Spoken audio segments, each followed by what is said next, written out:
गांव जुआ के प्रांगण में बैठी मेरे पिता तुल्य बुजुर्ग नौजवान साथी और आवाज सुन रही मेरी मातर शक्तियां, आप सभी के चरणों में आपके बेटे आपके बच्चे हर्ष शिकारा की हाथ जोड़कर राम राम। एक एक बात 1 लाख रुपए की होगी। हाथ जोड़कर आप सबसे एक ही विनती है, उस बात की कीमत को समझे और सिर्फ 2 मिनट के लिए सभी मौन धारण करें, चुप होकर हर बात को समझने की कोशिश करें।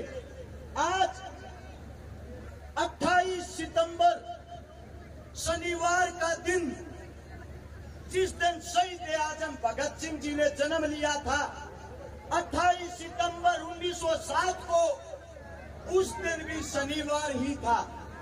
आज के दिन सुबह के टाइम 9 बजे, बेटा चुप हो जाओ, सारे पिटोगे। आज के दिन सुबह के टाइम 9 बजे सरदार किशन सिंह, उनके एक सपूत्र हुआ जिसका नाम था भगत सिंह। भगत सिंह का नाम भगत सिंह क्यों रखा गया? जिस दिन भगत सिंह का जन्म हुआ, उसका काका और उसका पिता दोनों जेल के अंदर थे। भगत सिंह के जन्म लेते ही दोनों की जमानत हो गई थी, दोनों जेल से बाहर आए थे। तो उसकी दादी ने लाड चाव में रखा था, मेरा पुत्र बड़ा भागा वाला है, भागा वाला से भगत नाम रखा गया। अब सब ये तो जानते हैं भगत सिंह ने हमारे लिए कुर्बानी दी थी, जेल गया था, फांसी के फंदे पर झूला था, लेकिन भगत सिंह था कौन, ये बात बहुत कम आदमी जानते हैं।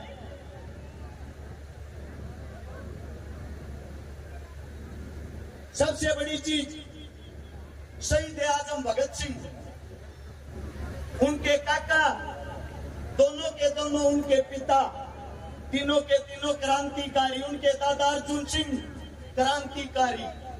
देश के लिए उनके काका ने जेल के अंदर ही अपनी शहादत दे दी थी। अब बात यह आती है, भगत सिंह की ज्यादा लंबी चौड़ी बात बताऊंगा तो शायद आप लोगों की समझ में नहीं आएगी, लेकिन उसके जीवन की एक आखिरी 12 घंटे बताता हूँ। आखिरी 12 घंटे आपकी आंखों से आंसू की जगह खून निकल आएगा। 23 मार्च का वो दिन, सुबह की टाइम जोरदार आंधी आती है, वो जेल के बाहर से आता है जेल का नाई बरकत सिंह। ओए आज मेरा भगता नहीं रहेगा, ओए आज मेरे भगते को फांसी तोड़ देंगे। हर जेल के गेट को बंद करते हुए रोते हुए इतनी देर में बाहर से पुलिस प्रशासन आती है कि भगत सिंह को जेल से बाहर निकालो। 13, 14, 15 नंबर बैरक में तीनों दोस्त, भगत सिंह, राजगुरु, सुखदेव। 14 नंबर में भगत सिंह। अगर कोई साथी ये सोचता हो ज्यादा लंबा तगड़ा भगत सिंह था, 5 फुट 10 इंच हाइट, 57 किलो वजन, 27 की कमर, 32 की छाती, 7 से 8 नंबर का जूते का साइज, 6 बाई 6 की उसकी चक्की थी जिसके अंदर वो विश्राम करता था। भगत सिंह का वजन फांसी के टाइम 5 किलो बढ़ गया था। भगत सिंह को फांसी के लिए बाहर निकालते हैं और बाहर निकालकर जब फंदे की तरफ लेके जाते हैं, वो टाइम था शाम के 7:30 बजे का। भगत सिंह को फंदे पर लेकर गए, तीनों दोस्त एक साथ खड़े हैं। अंग्रेज पूछते हैं कोई आखिरी ख्वाहिश? शहीद आजम कहता है तुम जैसे कुत्तों को देश से बाहर निकालना। अंग्रेज कहते हैं इससे दूसरी कोई ख्वाहिश? भगत सिंह कहता है एक बारी तीनों दोस्त गले मिलना चाहते हैं। तीनों दोस्तों के हाथ खोल दिए जाते हैं, तीनों गले मिलते हैं। गले मिलते ही बड़े खुश होते हैं, बड़े हंसते हैं और मुस्कुराते हुए कहते हैं मेरे दोस्तों अगले जन्म में फिर मिलेंगे।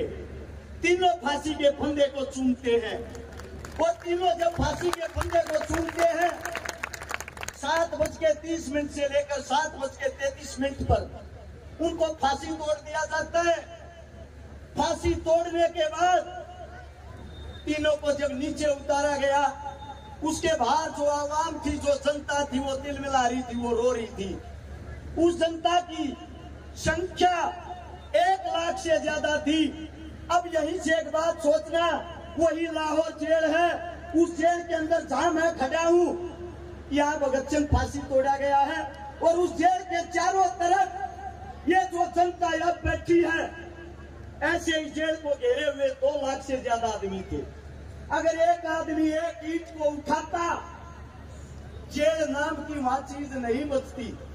उन्हीं के अंदर जेल के बाहर एक बोगा भंगी खड़ा था, बोगा वाल्मीकि जिसका नाम था, और भगत सिंह से जिसने ये बोला था, ओए भगते, तेरे को आखिरी रोटी अपने हाथ की खवाऊंगा रे। जो बोगा वाल्मीकि था, वो भगत सिंह की जेल की सफाई करता था। भगत सिंह ने एक दिन उससे कहा, जीते जी अग बेटा मेरे लिए रोटी लेके अपने घर से। बोगा कहता, मैं वाल्मीकि समाज का हूँ, आप उच्चतम समाज से आते हो सरदार जी, मेरे हाथ का खाना कहाँ खाओगे। भगत सिंह ने कहा, तू मेरी बेबे है, तू मेरी माँ के समान है, जो मेरे मलमूत्र को साफ करता है। जब मैं अपनी बेबे की याद करता हूँ तो तेरे अंदर अपनी बेबे देखता हूँ, मेरे हाथ की, तेरे हाथ की मैं रोटी खाना चाहता हूँ, रोटी बना के लाना। बोगा रोटी बना के लाता है, भगत सिंह के सामने रख देता है। भगत सिंह ने टूक तोड़ के जब मुंह में दिया ना, बोगे की क्या मासुआन लागे रे भगते, तना लोग ठीक पूछे रे, तू जात पात धर्म मजहब कहीं नहीं मानता रहे, सबसे बड़ा एक ही चीज है, और वो चीज है भाईचारा। उसी बोगे से भगत सिंह ने कमेंट किया था कि जब भगता फांसी टूटेगा, आखिरी रोटी तेरे हाथ की खागा। और वो बोगा जेल के कबाड़ पीटता है, अरे मेरे भगते ने मेरे हाथ का एक टूट तक खा लेने दो। अरे ओए बदतमीजो, उसके बाद फांसी पर चढ़ा लियो। बाहर बोगा रोन लाग रहा, परिवार रोन लाग रहा, और अंदर जिनको फांसी तोड़ी गई, उन्होंने देखा कि जेल के अंदर अगर सारी जनता भाग आई, कहीं जेल को ना तोड़ दे, इसीलिए ट्रक मंगवाया गया। एक ट्रक के अंदर भगत सिंह, राजगुरु, सुखदेव को, जिनको लेटा कर उनके कुल्हाड़ी से बोटे बोटे किए गए, और फिर एक बोरी के अंदर उनकी लाश को डाला। वह लाश डाल के जेल का पिछला गेट फाड़ के और कूड़े के निकाल के लेकर गए, और दूर ले जाकर सतलुज नदी के किनारे मिट्टी का तेल छिड़क कर आग लगा दी। जब इस बात का पता लगता है हिंदुस्तानियों को, वहां भागते हैं, उन लाशों को बचाते हैं, उन लाशों को बचा के लेके सुबह के टाइम उनका अंतिम संस्कार करते हैं। अपने हिंदुस्तान के अंदर उस टाइम भी एक कमी थी, आज भी एक कमी है। जब वो शहीद हो गए, उनकी लाश का अंतिम संस्कार करने के लिए 5 लाख आदमी एकत्रित हुए थे, और भगत सिंह कहता था, अगर जिंदा रहते हुए 5 लाख आदमी एकत्रित हो गए, हिंदुस्तान को आजाद करा दूंगा। आज भी इस देश को भगत सिंह की जरूरत है। आज भी इस देश के हालात बताता हूँ, शेर टंगे थे फांसी पे, और गिद्दड़ बन के राजा, एक क्रांति की और जरूरत है। सुनता हो तो भगत सिंह उल्टा आ जा। आप लोगों के बीच में आज एक बात बताता हूँ। भगत सिंह की माँ ने कहा था, ये बेटा तू उल्टा भी आवेगा कि ना आवे। भगत सिंह ने कही, तेरी माँ आऊंगा, पहला पछाड़ूंगी क्यों पर, पहला जो हक के लिए, जुल्म के लिए, किसानों के लिए, जवानों के लिए जो लड़ता दिखाई दे, उसी के अंदर सोच लेना तेरा बेटा भगत सिंह है। आज भी आप लोग उन पार्टियों के गुलाम हो रहे हो, बताते हुए शर्म आती है। चुआ गांव में ये प्रोग्राम चुआ गांव की तरफ से कराया गया है। शहीद आजम भगत सिंह का यहाँ जन्मदिन मनाया गया है, और कांग्रेस और बीजेपी पार्टी वाले फोन कर कर अपने कार्यकर्ताओं को बोल रहे हैं कि अरेस्ट चकारा के प्रोग्राम में एक भी आदमी नहीं जाना चाहिए।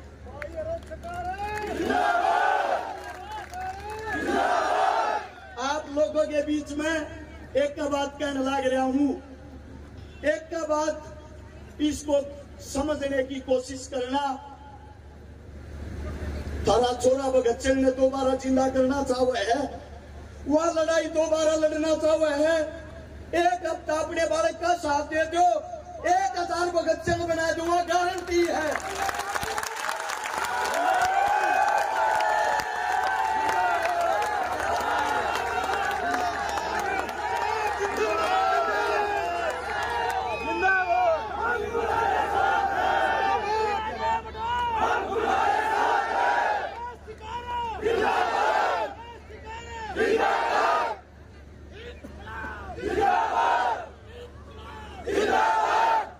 आप सभी के बीच में एक ही बात कहना चाहता हूं, कांग्रेस आए या बीजेपी आए, सिस्टम के अंदर कोई सुधार जब तक नहीं होगा, जब तक जवान का, किसान का, मजदूर का, दलित का बेटा स्वयं सत्ता की कुर्सी पर नहीं बैठेगा।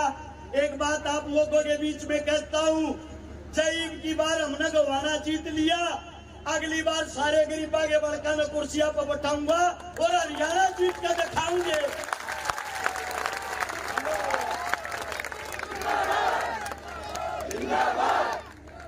हाथ जोड़ के एक अपील करना चाहूं, जो मेरी तमाम सरदारी काका, ताऊ, भाई, बंधु, माँ जितने भी बैठे हैं, 28 तारीख से 5 तारीख का चुनाव है, कल 29 तारीख तक सब अपने आप ने रस चकारा समझ के सिर्फ एक हफ्ता चुनाव लड़के दिखा दो। ये जो सियासी पार्टियों के गुंडे हैं, इनके राजनीति यारे पस्ते गारंटी देता हूं, खूंटी पर टंगवा दूंगा।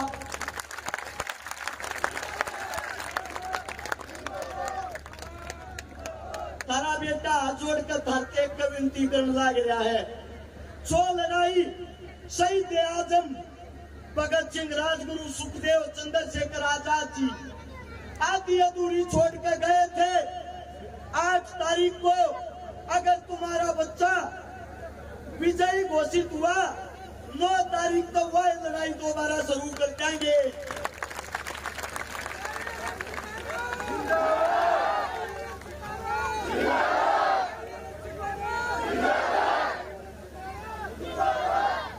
मेरी 5 महीने की बच्ची है, अपनी बेटी की सौगंध खा के कहूं, थारा बालक जब तक थारे बालक के शरीर में खून की आखिरी बूंद रहेगी, थारे लिए लड़ता रहेगा, जिंदगी में धोखा नहीं देगा रे।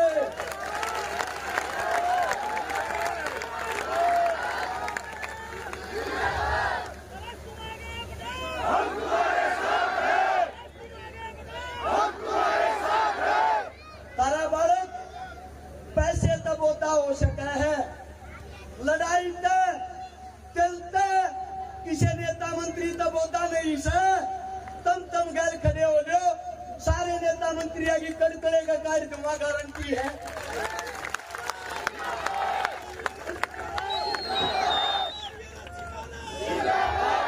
मेरे मुख से कोई गलत शब्द, गलत बात निकली हो, थारा बेटा हूं, थारा बालक सू, थारा यो प्यार प्रेम देख के थोड़ा भावुक हो गया, उसके लिए माफी चाहता हूं, क्षमा चाहता हूं।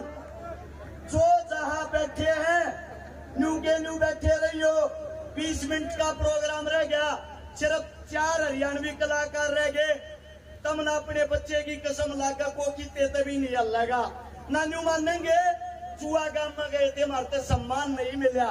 आज जोड़ के एक बात कहूं, इस धरती की कसम खा के कहूं, थारे दूध न थारा छोरा न जाओगा नहीं, गैल गैल खड़े हो लो।